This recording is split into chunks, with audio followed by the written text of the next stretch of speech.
Kelompok 1 minta dispensasi. Belum selesai mereka.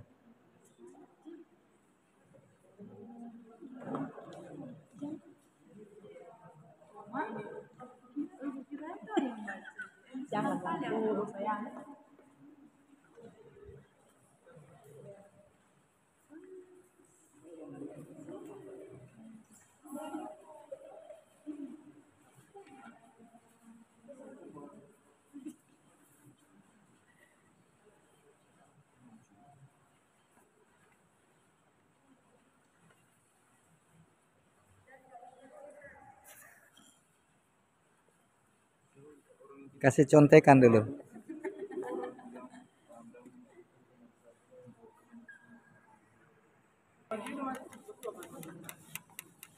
Yuk, silakan kelompok 3. Yuk. Sampaikan di depan forum hasil diskusinya. Yuk, silakan kelompok 1. Saya dari kelompok 1 akan membacakan hasil diskusi kami. Pertanyaan yang 1A, bagaimana penggunaan yang benar terhadap lidah? Setiap orang bebas menggunakan lidah mereka untuk menghasilkan rangkaian kata-kata indah atau rangkaian kata-kata busuk. Orang yang mempergunakan bibir dan lidahnya dengan cara yang bijaksana adalah orang yang menggunakan lidahnya dengan benar. Artinya secara hati-hati dan bertanggung jawab. Sehingga lidahnya memberikan ketentraman, penghiburan, dan kesejahteraan bagi banyak orang. Kita sebagai seorang Kristen hendaklah menjaga dan menguasai diri dalam perkataan. Pertanyaan 1B, mengapa perbuatan jahat merupakan kebodohan? Karena ketika orang berbuat jahat dengan menggunakan lidahnya, perbuatan itu akan berdampak menyakiti orang lain yang pada akhirnya akan merugikan dirinya sendiri cepat atau lambat. Perbuatan jahat adalah dosa dan kita sendiri sudah tahu bahwa dosa akan mendatangkan maut. Soal nomor 2, apakah yang akan terjadi ketika kejahatan ditutupi oleh kata-kata manis dan penyamaran? Apabila kejahatan ditutupi oleh kata manis, bisa menyebabkan provokasi atau fitnah yang tidak bisa dipertanggungjawabkan.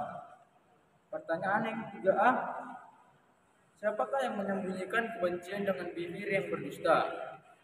Seperti ada yang tertulis pada ayat 18, siapa yang menyembunyikan kebencian dusta bibirnya, siapa yang mengumpai adalah orang bebal.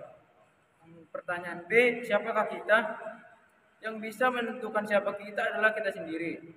Apabila kita menggunakan lidah kita untuk kebaikan, maka kita adalah orang yang bijaksana. Namun bila kita menggunakan yang kejahatan, maka kita adalah orang bebal. Terima kasih. Baik, kelompok 1 masih ada tambahan atau komennya? Sudah cukup? Oke, baik, kasih aplaus untuk teman kita grup 1. Kelompok 2 silakan. Saya dari kelompok 2 ingin menyampaikan hasil diskusi kami. 1A, bagaimana penggunaan yang benar terhadap lidah? Orang yang mempergunakan lidahnya terhadap yang benar akan mendapatkan ketentraman, penghiburan, dan kesejahteraan bagi banyak orang. Serta orang yang mempergunakan lidahnya terhadap orang yang benar adalah orang yang bijaksana. B, mengapa perbuatan jahat merupakan kebodohan?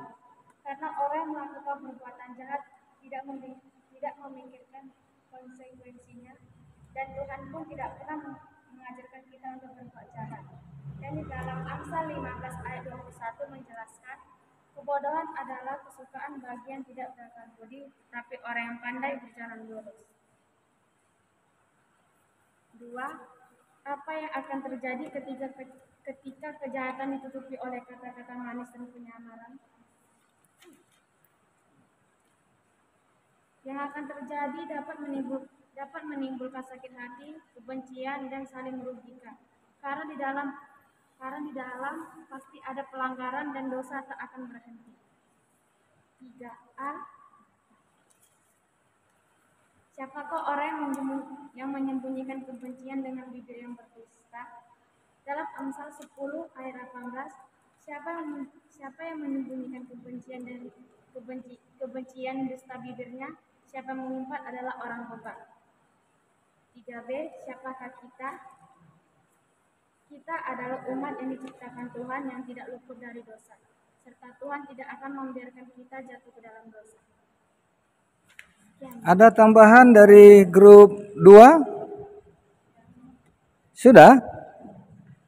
Baik, terima kasih. Kasih aplaus untuk grup 2. Grup 3, silakan.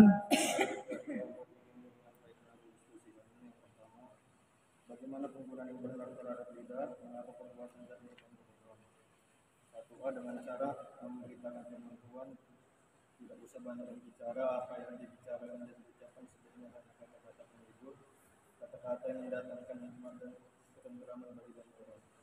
1B karena setiap orang berbuat jahat dapat mendatangkan dosa.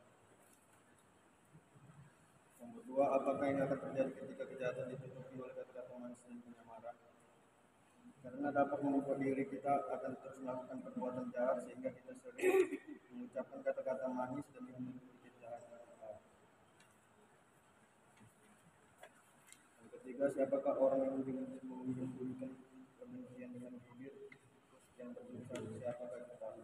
Kita adalah manusia yang pendusta yang terkadang tidak dapat mengendalikan apa yang kita ucapkan yang tanpa sadar menyakiti hati seseorang.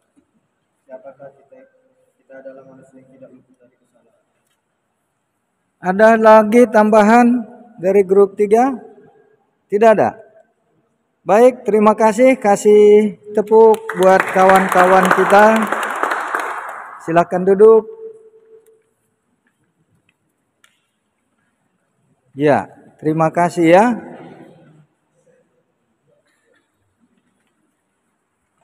Untuk menggali makna dari topik PA kita, menahan bibir berakal budi. Ya, jadi dari bahan-bahan pertanyaan yang sudah dijawab oleh masing-masing kelompok, intinya kembali tadi bagaimana orang benar dan orang bebal dengan menggunakan bibir, mulut, atau kalau sekarang dengan jempolnya ya, dengan menggunakan alat-alat komunikasi teknologi yang canggih sekarang.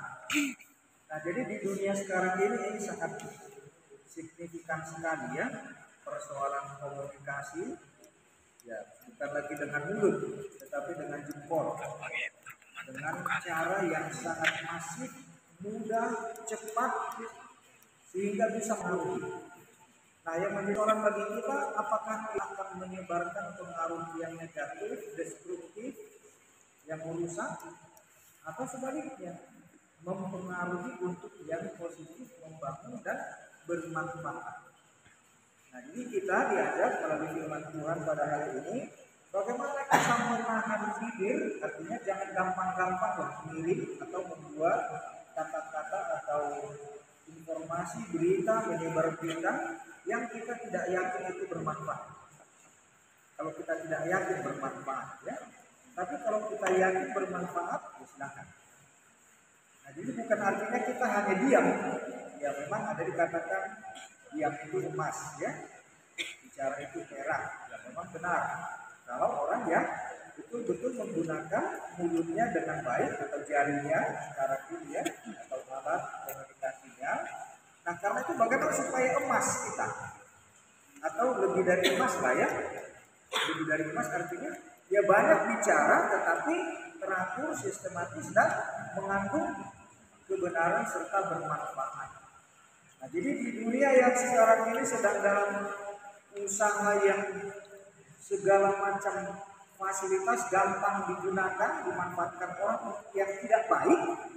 Nah, disitulah kita bergumul, berjuang, memenangkan supaya jangan yang tidak baik itu yang dibuat pengaruhnya atau yang menang. Kita yang harus berjuang menggunakan kesempatan itu. Ya, jadi di zaman kita sekarang, di era teknologi kita sekarang ini, memang boleh dikatakan bukan waktunya lagi untuk diam. Nah, karena ini dulu kan hanya menggunakan mulut ya. Kalau sekarang bukan lagi waktunya untuk diam, tidak berbicara, tetapi harus berbicara, tetapi yang bermanfaat dan yang bisa secepatnya juga mempengaruhi sebanyak mungkin orang. Nah, artinya kita memenangkan jiwa. Inilah saatnya yang Tuhan Yesus sudah katakan. Kalau dulu kita hanya ngomong berbisik-bisik di belakang ya, kalau sekarang tidak lagi seperti itu. Dan tidak zamannya lagi kita untuk malu-malu atau takut untuk bicara. Karena alat teknologi ini sudah menjadi memungkinkan untuk kita cepat, tepat, dan bermanfaat. Nah, cuma bagaimana motivasi kita dan bagaimana cara kita, apa muatannya, apa yang kita mau sampaikan. Nah, jadi saya harapkan kalian juga sebagai kaum muda, kuasailah alat teknologi. Kuasai ya. Orang yang tidak menguasai alat teknologi sekarang pasti akan tertinggal. Jadi puji Tuhan kalau kita juga bisa punya channel atau yang kita bisa menyebarkan berita-berita lah, kata-kata yang uang ya.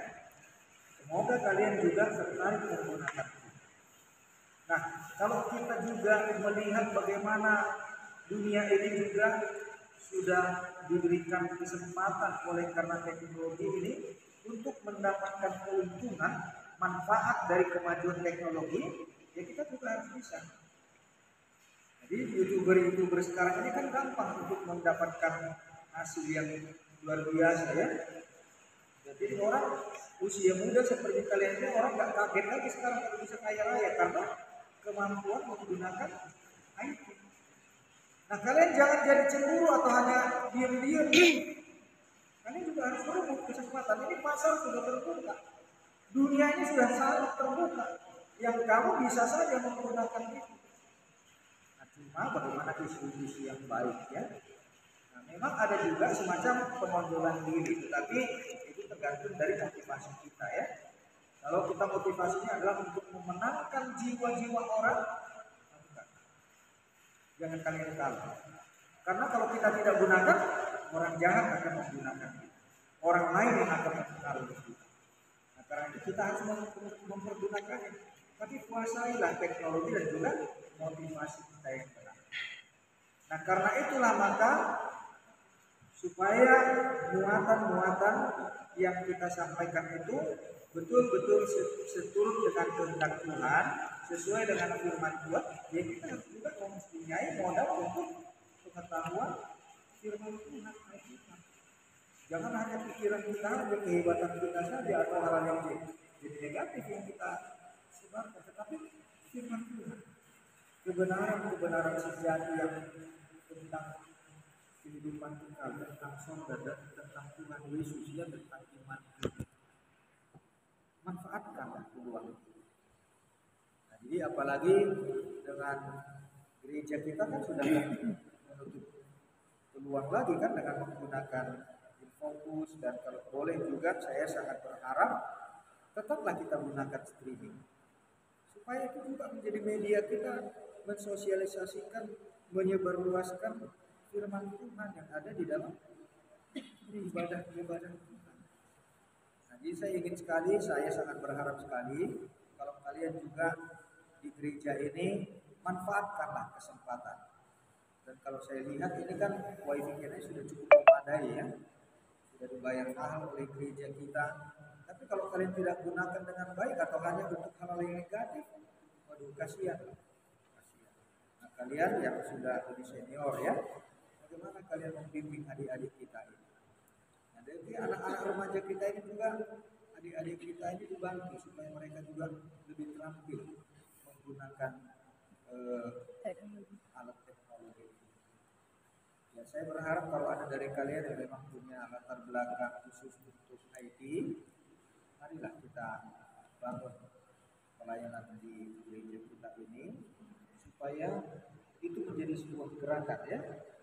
Ya kita membuat gerakan sekarang nggak harus rame-rame, tapi ada pintaran keterampilan 2-3 orang pun bisa mempengaruhi dunia. Jadi saya harap kalian betul-betul serius dan mau sungguh-sungguh menggunakan peluang ini.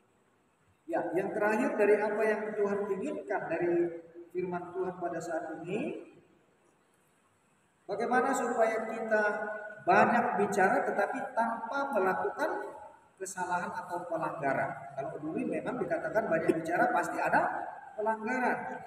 Tapi dengan kemampuan kita menguasai emosi, pikiran, dan mengendalikan motivasi kita untuk hal yang baik, kita banyak bicara dalam arti mengirim ya, atau menggunakan, mengupload dan mendownload banyak informasi, kita akan mendapatkan banyak pengetahuan ilmu yang kita juga bisa share untuk hal-hal yang benar yang baik.